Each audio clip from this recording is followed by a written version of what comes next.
the matter of Joe the plumber. Joe the unlicensed plumber, the tale of whose tax bracket revealing itself today to be utter fiction. Outside Toledo, Ohio on Sunday, Joe Wurzelbacher approaching Senator Obama to question him about his tax plan, telling him that he was a plumber, quote, getting ready to buy a company that makes $250,000 to $280,000 a year. Your new tax plan is going to tax me more, isn't it? Last night, Senator McCain pouncing on that exchange as a cautionary tale for the common American, citing Joe the plumber 21 times and using him as his object lesson of the evils of the Obama tax plan.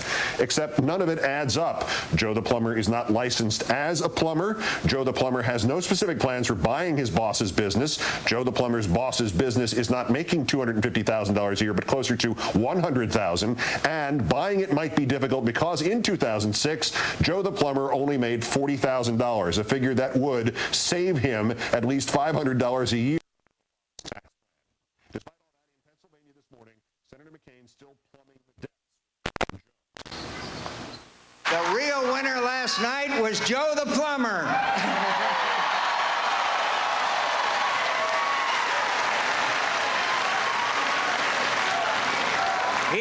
Joe's the man.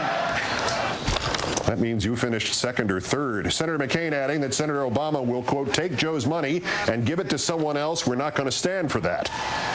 Well, good luck doing that anyway. Mr. Wurzelbacher's opposition to taxes apparently extends to not paying them at all, period. Politico reporting that according to records from Lucas County, Ohio, and the Court of Common Pleas there, Samuel J., the J is for Joe Wurzelbacher, has a lien placed against him for more than $1,100 dating from January of 2007. Finally, Senator McCain's entire premise in raising Joe the plumber was based on the idea that an average Joe could be earning $250,000 and that would qualify as struggling and in dire need of tax relief.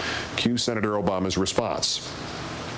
Same argument, same philosophy, that if you give more and more to millionaires and billionaires, that they're all going to that prosperity will trickle down on all of us somehow. And then he's trying to suggest that a plumber is the guy he's fighting for.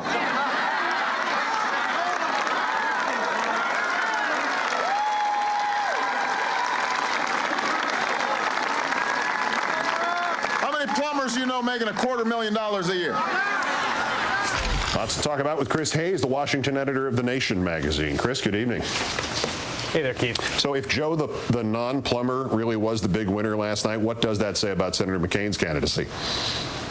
Well, I think what it says is that, you know, for all their flaws, they still excel at throwing out chum into the water for the press to gnaw on. I mean, if you turned on TV today, this guy's got, like, 10 satellite trucks outside his house, and he's being interviewed. And I think he's enjoying his 15 minutes. But the entire conceit is transparently absurd. There's 300 million people in the United States. There's probably about 120 million people who are going to cast votes in this election. And, you can pick anyone at random.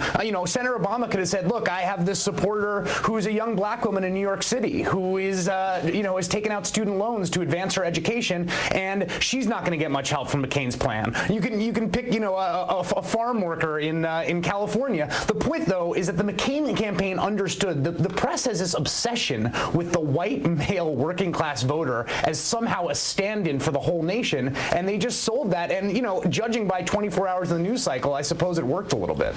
So Senator McCain's last best attempt to connect with struggling Americans on this issue of taxes, whether we reject the whole construct of this, let's just accept it for the sake of the argument. Right. It is, however, using the example of a guy who he thinks makes $250,000 a year, except he's really making like 40, who is not really trying to buy a business that isn't worth $250,000 anyway. How is that not an example of being in touch with the common guy, but being completely out of touch?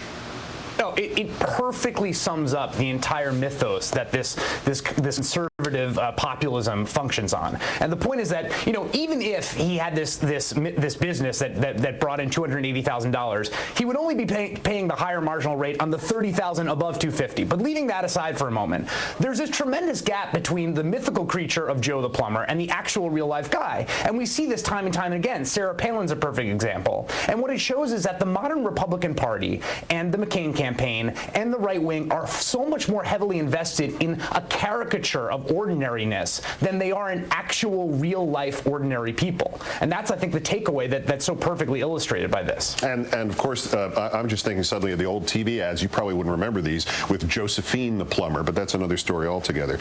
Something else that right now falls entirely into the realm of simple irony. There's no indication that these people are related, but Joe's name, Wurzelbacher, it seems so unusual. It turns out it's not. Ohio is teeming with Wurzelbachers. But if you Google that name, and up pops a Robert Wurzelbacher, again, who's evidently no relation to Joe, but that Wurzelbacher was the son-in-law of Charles Keating of the Keating Five. Chris, if you're running a campaign and you do that and that name comes up and somebody says, oh yeah, son-in-law of Charles Keating, don't you cross Joe off of your list of stunts solely to avoid that name being mentioned even once?